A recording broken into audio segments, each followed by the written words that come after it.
क्या आपने सोचा है कि गर्मी पहले से ज़्यादा क्यों लगती है, यानी हमेशा बढ़ती जाती है? क्या जानवरों और इंसानों को कोई फ़ायदा भी है गर्मी से या फिर सिर्फ़ नुकसान ही होता है? जंगलों में आग तक लग जाती है गर्मी की वजह से। और गर्मी का मुख्य कारण क्या है? क्यों गर्मी इतना पड़ती है? क्या इसे रोका जा सकता है? कोई उपाय है? इन सारे सवालों को सुलझाते हैं आज की वीडियो में। सबसे पहले हम बात करेंगे कि हर एक एरिया में टेम्परेचर क्या है, इससे हमें जो है समझने में आसानी होगी। तो लखनऊ, दिल्ली और जयपुर की बात करें तो यहाँ 40 से 45 डिग्री का जो है एवरेज टेम्परेचर है, यानी इतना आ ही जाता है किसी भी कीमत पे और लोगों को बहुत ही भीषण गर्मी लगती है। मुंबई और दुबई में थोड़ा कम रहता है और वहीं रेशियो देखा जाए तो टोक्यो में 18 से 22% तक का रेशियो चला जाता है। प्रेजेंट टाइम की गर्मी की बात कर रहे हैं हम। और वहीं पर लंदन और न्यूयॉर्क की बात किया जाए तो 10 से 15 डिग्री तक का टेम्परेचर है इस टाइम पे, जो कि ठंडा एरिया माना जाता है। फिलहाल टेम्परेचर आप जान चुके हैं तो सबसे पहला सवाल दिमाग में आएगा कि गर्मी आखिरकार होती क्यों है इतना?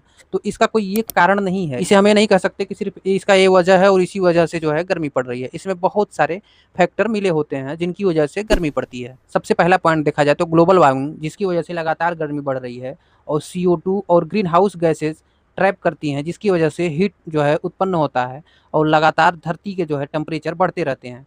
और इसके बाद में अगला पॉइंट बात किया जाए तो जो सूर्य की जो किरणें हैं वह सीधी पड़ती हैं और धरती जो है अपने अंदर हीट को एब्जॉर्ब कर लेती है, ये भी एक कारण है। और आज के समय में देखेंगे तो आस-पास अपने एरिया में तो जो कंक्रीट के मकान हैं वो बहुत ज़्यादा हो गए हैं। पहले मिट्टी के थे, कच्चे थे, इस तरीके की झोपड़ी थी जो हीट को एब्जॉर्ब तो करती थी, मिट्टी वाला घर करता नहीं है जल्दी और करता है तो रिलीज़ भी कर देता है। वही चीज़ झोपड़ी का है, कंक्रीट जो है अपने अंदर जब हीट एब्जॉर्ब कर लेता है तो छोड़ने में समय लगाता है और तब तक जो है दोबारा सूर्योदय हो जाते हैं और जो है फिर से गर्मी पड़ना स्टार्ट हो जाती है। तो इस तरीके के सिचुएशन से जो है गर्मी भयानक रूप से पड़ रही है। इसके बहुत सारे फैक्टर हैं। अगर देखा जाए तो पेड़ की कटाई हो रही है जिससे ठंडी हवाएँ कम आ रही हैं और इसके बाद में गर्म हवाएँ ज़्यादा चल रही हैं। उल्टी-पुल्टी हवाओं के चलने की वजह से गर्मी लगातार बढ़ती रहती है। अगर पेड़ होते, वृक्ष होते तो ठंडी हवाएँ ज़्यादा आती, छाया ज़्यादा होता तो छाया की वजह से जो है टेम्परेचर कम रहता। पेड़ पे जो है डायरेक्ट जब सूर्य की किरण पड़ती है तो अपने अंदर एब्ज़ॉर्ब कर लेता है, उसे अपना जो है खाना बनाता है वो। अमेज़न, ऑस्ट्रेलिया, कैलिफ़ोर्निया, कैनेडियन इस प्रकार के बहुत सारे जंगल हैं जहाँ पर ऑटोमेटिक आग लग जाती है, लेकिन इसका डायरेक्ट रीज़न गर्मी हम लोग नहीं बता सकते क्योंकि गर्मी का जो टेम्परेचर है मैनुअली इस टाइम पे देखा जाए नॉर्मली तो आपका 40 से 45 डिग्री के आस-पास है। इससे ज़्यादा टेम्परेचर शायद ही कहीं हो, 50 मैक्सिमम मान सकते हैं। इससे ज़्यादा टेम्परेचर नहीं बढ़ा हुआ है अभी और आग लगने के लिए 200 से 300 तक का टेम्परेचर चाहिए होता है। लेकिन इसमें फैक्टर ये बन जाता है आग लगने का मेन रीज़न कि जंगल की जो लकड़ियाँ होती हैं, पत्तियाँ होती हैं, सूखी होती हैं और कहीं से चिंगारी निकलता है, कहीं टक्कर टक्कर होता है। बहुत सारा रीज़न है, सिगरेट पी कर के लोग फेंक देते हैं। आस-पास के इलाकों में जो है खाना वगैरह बनाते हैं बहुत सारे लोग आग पे, वहाँ से चली जाती हैं। बहुत सारे खेत में किसान जो है कूड़ा जलाते हैं, वहाँ से आग जो है सर्वाइव करके चली जाती हैं और इस तरीके का जो है मतलब ह्यूमन फॉल्ट कहें तो, यानी मनुष्य से जो गलतियाँ होती हैं इस वजह से ज़्यादा आग लगती है। और अगर हीट की वजह से कहीं टकराव हुआ, चिंगारी निकली तो इस कंडीशन में आग पकड़ सकता है। डायरेक्ट अगर आप सोचें कि सूर्य की किरणों से हीट जो है होने की वजह से आग पकड़ ले तो ऐसा पॉसिबल नहीं है। और इसे कम किया जा सकता है क्या? अगर इस बात पे चर्चा किया जाए तो हाँ, बिल्कुल कम किया जा सकता है। इसके बहुत सारे फैक्टर हैं। जैसे अगर देखा जाए तो पेड़ को लगाया जाए, आस-पास जो है नदी, तालाब इस तरीके का जो है चीज़ें की जाएँ और जो मकान हैं उनको अंडरग्राउंड किया जाए, वहाँ पे आपको ठंडक मिल सकती है। अगर बात करें गर्मी से मनुष्य को फ़ायदा का तो फ़ायदा बहुत ज़्यादा नहीं है।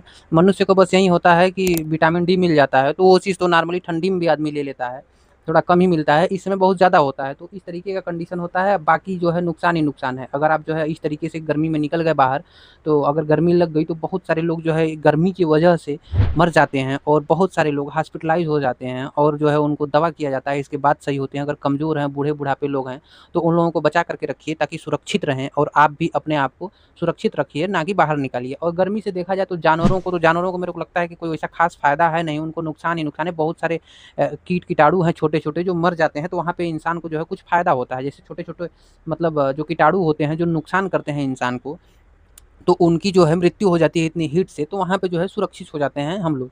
और बाकी देखा जाए तो वृक्ष में, पेड़-पौधा में तो गेहूँ की फसलें जो है ज़्यादा जल्दी काट ली जाती हैं गर्मी होने की वजह से। अगर गर्मी नहीं होगी तो गेहूँ की फसल जल्दी से नहीं कट पाएगी। और दूसरा आम का फसल, आम का जो पेड़ होता है वो आम जो है अच्छा पौधा अच्छा फल तभी देता है जब उसे अच्छी तरीके से गर्मी मिलेगी भरपूर मात्रा में। अगर उसे भरपूर मात्रा में गर्मी नहीं मिलेगी तो वो अच्छा फल नहीं देगा। तो यहाँ पे एक प्रॉफ़िट होता है और इसी तरीके से जो है पॉइंट है जो कि कुछ फ़ायदे होते हैं, बहुत सारे नुकसान हैं इनके। तो यहाँ पे जो है क्या करें कि आप सुरक्षित रहें, अपने घर के खिड़की और दरवाज़ों को खोल के रखें और जो भी इलेक्ट्रॉनिक सिस्टम है, फ़ैन, कूलर, एसी, इसको जो है चालू करके रखें और बाहर निकलें तो ध्यान दें अपने सर पे कपड़ा ओढ़ना, गमछा जो भी हो अपना उसको रख के निकलें, ताकि जो है आपको गर्मी ना लगे। अगर आप सुरक्षित हैं तो आप कुछ भी कर सकते हैं, अगर आप असुरक्षित हुए तो वहाँ पे आपकी सुरक्षा जो है मेन जो है पॉइंट बन जाती है महत्वपूर्ण, क्योंकि आप अपने घर के लिए कितना कीमती हैं, वो आपके घर के परिवार आपकी अहमियत समझते हैं, खुद की अहमियत खुद में समझ नहीं आती है। अगर ये चीज़ करना हो तो आप जो है किसी अपने घर के दूसरे परिवार के ऊपर, मेंबर के ऊपर इस चीज़ को सोचिएगा तो समझ में आ जाएगा। बाकी यहाँ पे एक पॉइंट देखा जाए कि क्या गर्मी को ख़त्म किया जा सकता है? तो ख़त्म तो नहीं किया जा सकता है, ये फिक्स है, लेकिन कुछ हद तक कम किया जा सकता है। जैसे पेड़-पौधे लगा कर के, जैसे हम लोग अगर कुछ पेड़-पौधे लगाते हैं, तो उनसे छाया आएगी तो ठंडी हवा आएगी, कुछ कम होगा गर्मी।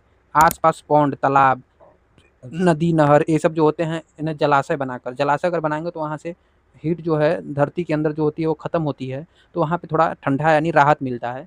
इस तरीके का सिचुएशन हो सकता है। छोटे-छोटे फूल, पत्ती, पेड़-पौधे इस तरीके से पानी का बरसात करके, बरसात कहें तो छोटा-मोटा ऐसा मोटर लगा दें जो पानी को फुहारा की तरह फेंके। हाँ, लेकिन ये भी ध्यान दें कि अगर पानी की कमी है तो पानी को बर्बाद ना करें। उसे अपने यूज़ करें और इसके बाद में जो खराब पानी है उसे भी जो है आप उस तरीके से फुहारा मारेंगे तो ठंडी मिल सकती है। तो ये छोटे-छोटे उपाय हैं, अगर अगर सब लोग करें, तो इससे जो है कुछ हद तक कम हो सकती है, लेकिन एकदम ख़त्म नहीं हो सकती, इसे सहना ही पड़ेगा। और इसके नुकसान भी बहुत ज़्यादा हैं, फ़ायदे बहुत कम हैं, तो इससे सुरक्षित रहें, बच के रहें। बाकी आज की वीडियो आप लोगों को मेरी कैसी लगी? अगर पसंद आई तो वीडियो को एक लाइक करिएगा, चैनल को सब्सक्राइब कर लीजिएगा इसी तरह के नॉलेजेबल वीडियो के लिए। तब तक के लिए टेक केयर, मिलते हैं अगली वीडियो में।